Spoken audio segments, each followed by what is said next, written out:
sentido el caso mismo, el ejemplo de Jesús en la cruz. En ningún momento cuando Jesús lo crucificaron, ni cuando atravesó el primer clavo su mano derecha o su mano izquierda después y los pies, en ningún momento la Biblia describe ni siquiera un ay de Jesús. Como que soportó, como que realmente la situación sí, no fue comparable como cuando ya colgado en la cruz del madero, cargando él con el pecado de toda la humanidad, sí clamó y a fuerte voz dijo: Elí, Elí, lama sabactani, Dios mío, ¿por qué me has desamparado? No teniendo él por qué ser desamparado de Dios, pero sí en ese momento porque él estaba cargando con tu pecado y con el mío. Y Dios no puede convivir con el pecado porque Dios es 3 veces santo. Entonces no le dolió tanto los clavos, ni la cruz, ni el abandono de la soledad, de la traición de los discípulos que estando con él siempre de repente lo traicionaron y lo dejaron solo, porque no solamente Judas por 30 monedas de plata lo traicionó, sino que todos los demás de repente lo dejaron solo, pero todo eso lo sufrió. Pero lo que en verdad le dolió fue el vacío de Dios en su vida, el vacío de la presencia del Padre. Y hay mucha gente que quizás está en ese dolor, en ese sentir, bueno, ya lo perdí. Ya no soy ni seré jamás el de antes. Capaz que Israel en algún momento pensó en glorias pasadas y miró su presente triste, agobiado y solitario y ya sin Dios, porque Dios mismo declara que Dios, por la no permanencia de ellos con Él, Dios mismo, final del versículo 9, se había desentendido de ellos. Pero qué amoroso que es Dios. ¿Cuántos dicen mi Dios es amoroso? Qué amoroso que es Dios, hermano, que cuando vio que en ese primer pacto su pueblo le falló, Dios instrumentó un nuevo y mejor pacto a través de su Hijo Jesucristo, a través de la sangre rociada en la cruz en favor y para salvación de todos nosotros. Dale el aplauso que Él tiene un camino nuevo abierto. Aunque le haya fallado, aunque en Él no hubieras permanecido, Él te abre la puerta más grande y mayor de todas, la cual es la gracia de Dios, el nuevo pacto. Algo que supera lo anterior. Siempre lo que viene después, cuando se va en aumento, en progreso, es mejor que lo anterior. Así tenemos que ser nosotros, ¿no? Como personas, como individuos, como iglesia, tenemos que ir siempre a más. Si tenés a alguien cerca, decirle tenés que ir siempre a más. Así que vos tenés que mirar para atrás y no vivir de glorias pasadas y decir, yo antes era mejor, sino que en Cristo vas a ir de gloria en gloria y de poder en poder. Dale otro aplauso y decirle, por ahí voy, Señor, en camino, ya no descendente, sino ascendente, Dios. Aleluya, lo que vino ahora es mejor que lo anterior. Porque en lo primero no fue que falló Dios, sino que le falló a Dios su pueblo, el pueblo de Israel. Dios instrumentó y hoy con nosotros como su pueblo algo nuevo y mejor, el nuevo pacto, dejando como no vigente el anterior. Por eso está bueno, hermano, diferenciar y saber, ¿no? que el Señor justamente diferencia y separa el antiguo pacto del nuevo pacto, el Antiguo Testamento del Nuevo Testamento. Hay gente que va y como que viviera la ley. Sin embargo, aún con 400 años de silencio inspiracional profético, Dios separó el Antiguo Testamento del Nuevo Testamento. Para que sepas que, hermano, estás de este otro lado.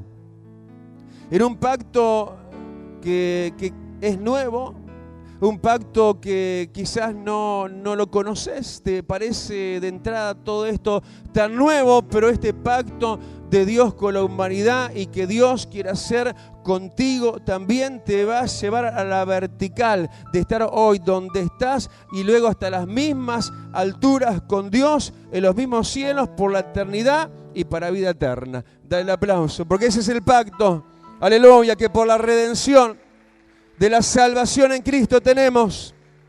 Aleluya. En aquel pacto inicial el pueblo falló. No fue Dios. ¿Cuántos dicen Dios nunca falla? Porque a veces se le señala y se dice, Dios, no estuviste, ¿por qué así? ¿Por qué allá? ¿Por qué esto? ¿Por qué aquello? Es que los pensamientos de Dios son más altos que los nuestros y nuestros caminos, ¿sí?, son separados de los de Él como están los cielos de la tierra. Dios no falla. Y cuando vio Dios que su pueblo falló, el antiguo pacto, Dios generó un pacto nuevo, mejor y más favorable y más fácil, podríamos decir.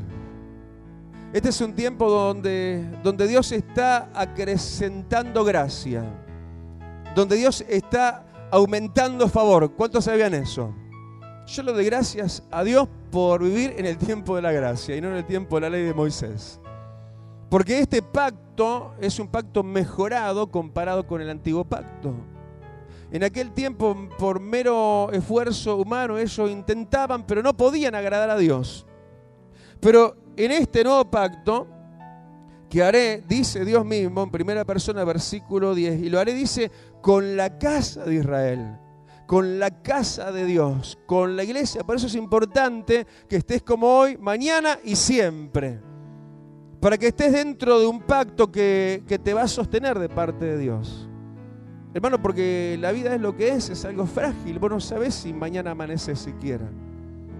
Yo siempre estoy contando cosas, ¿no?, en este sentido. Yo venía para acá y donde nunca vi un accidente allá cerca de casa, dos motos habían chocado, ¿no? Con tanto accidente de moto que generalmente es con un auto, 2 motos en el piso, gente lastimada en el piso. Y uno pasa por ahí orando, ¿no? Señor, que no se haya muerto nadie.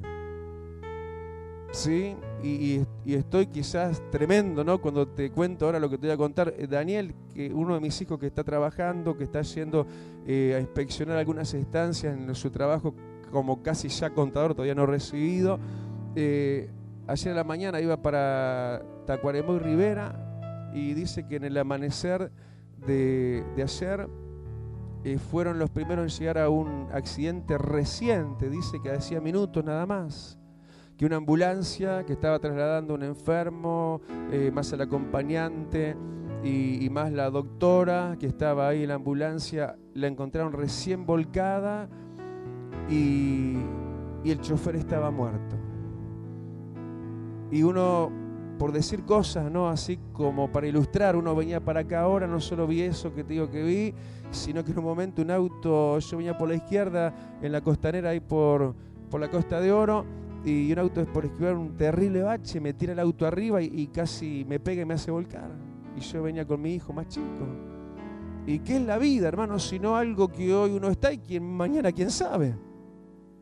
Y qué importante es estar entonces firme en las cosas de Dios, en la casa de Dios, porque si así te encuentra ese momento de partida hacia la eternidad, si tenés a Cristo Jesús, a la vida eterna vas a llegar. Dale el aplauso, aleluya. Prepárate hoy para lo que viene mañana. Y si no es mañana, va a llegar igual. Aleluya, porque hay un día para nacer, hay un día para morir. Pero mientras dure esta disfrutable vida ahora en Cristo, esa sí es disfrutable, si tenemos un pacto diferente al anterior. Antes era puro y mero esfuerzo humano y nada podían hacer para lograr realmente agradar a Dios. Y hoy mucha gente vive en ese antiguo pacto queriendo hacer buenas obras y no pueden. Porque por ahí te sale alguna buena y otras tantas malas. Y las buenas no te borran las malas. Pero en el pacto nuevo, sí, no es por obras para que nadie se gloríe, sino que es por la sangre del Cordero de Dios. No es por obras, porque si fuera por obras se hubiera alcanzado, hubiera servido el antiguo pacto, pero porque era por obras aquel pacto no sirvió y ninguno se salvó porque nadie pudo obrar tan bien como para ganarse el cielo. Pero todavía en esta época hay mucha gente viviendo el antiguo pacto, queriendo congraciarse con Dios por sus propios méritos. Pero hay un solo Dios y un solo mediador entre Dios y los hombres. El pacificador, el mediador, ¿sí?, el reconstructor de las ruinas de nuestra relación con Dios del principio, el que restaura todo eso, tiene nombre sobre todo nombre, y ese es Jesús de Nazaret, a través del cual puedes llegar hasta la misma presencia del soberano, aleluya, por sus méritos en la cruz, no por nuestras obras, que no compran ni alcanzan al cielo jamás. Por eso es importante que si hay alguien aquí que por primera vez pisa más que un lugar, un ambiente como este, entra en una habitación espiritual como esta, sepa que Dios quiere pactar con él. Amén. Conmigo pactó hace muchos años. Yo tengo hoy 51, a los 16 años yo entregué mi vida a Cristo y acá estoy. Pero era un pacto que Dios le hace fácil. Claro que uno tiene que esforzarse. Pero en este nuevo pacto que Dios hace, no con los dispersos, sino con la casa de Él, con los que están reunidos, con los que se congregan, no con los que se van, sino con los que llegan y vuelven. Dice que Él, en este nuevo pacto, a diferencia del anterior, versículo 10, dice que pondrá sus leyes en nuestra mente. ¿Cuántos ya convertidos sabemos que el Señor ha escrito con su dedo, sí, en nuestra mente su ley y su voluntad está permanentemente en el coco? ¿Cuántos dicen amén? ¿Verdad que sí? Siempre estás en eso. Siempre estás pensando en lo que a Dios le agrada. Siempre estás queriendo agradar a Dios. Siempre ese es tu pensamiento, porque el Señor ha escrito en tu mente su ley. Claro, antes eso con la anteriormente carnal, claro, era imposible entrar en la ley de Dios. Hasta se la olvidaban. Pero en este tiempo Él escribe sus leyes. Dice, pondré mis leyes en la mente de ellos. Pero no solamente ahí en la cabeza, sino en el sentimiento también. Dice, y sobre su corazón. Porque esto lo hace uno por convicción y lo hace sobre todo por amor. Porque sentís que lo amás. ¿Y por qué es fácil de amar nuestro amado Jesús? Porque Él nos amó primero. Pondré mis leyes en sus mentes y sobre su corazón. Dios quiere que cargues en tu mente y en tu corazón con su palabra y con su voluntad. El que me ama, mi palabra guardará, dice el Señor, y ese será mi discípulo. Y en este tiempo dice que Dios se nos revelará como Dios y seré a ellos Dios. Eso intangible, ¿no? Invisible, pero real, que es Dios, pasa a ser un hecho revelado a cada uno en lo personal, porque a quién de nosotros jamás alguien nos explicó y nos señaló y nos mostró y nos dijo, este es Dios. Si hoy lo conocemos, y de hecho lo conocemos, es por revelación personal. Si entra alguien por primera vez a una iglesia, al principio va a mirar para los costados y va a decir, estos están todos locos.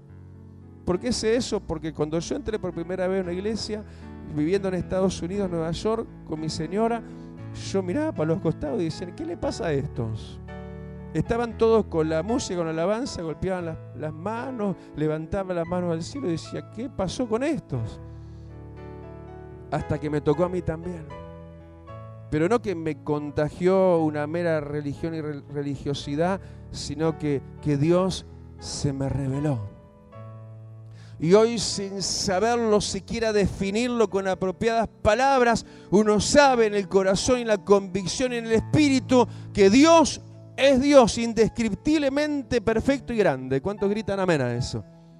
Y seré a ellos por Dios, y ellos me serán por pueblo. Dice, ninguno le enseñará a ninguno, diciendo, conoce al Señor, porque todos me van a conocer, desde el menor hasta el mayor. No desde el mayor hasta el menor, desde el menor hasta el mayor. Así que si alguien se cree grande, tiene que hacerse como el más chiquitito, porque al más humilde es a quien Dios más se le revela, pero al altivo lo mira de lejos. Si tenés a alguien cerca, decirle, mantenete humilde entonces. Porque Él se revela desde el menor hasta el mayor. No, el soberbio no. Ese queda de lejos de Dios. Pero si tenés un corazón humilde, si te pones un poquito viejo como yo me estoy poniendo, pero te mantenés como un niño en tu corazón, porque dice que de los tales es el reino de los cielos,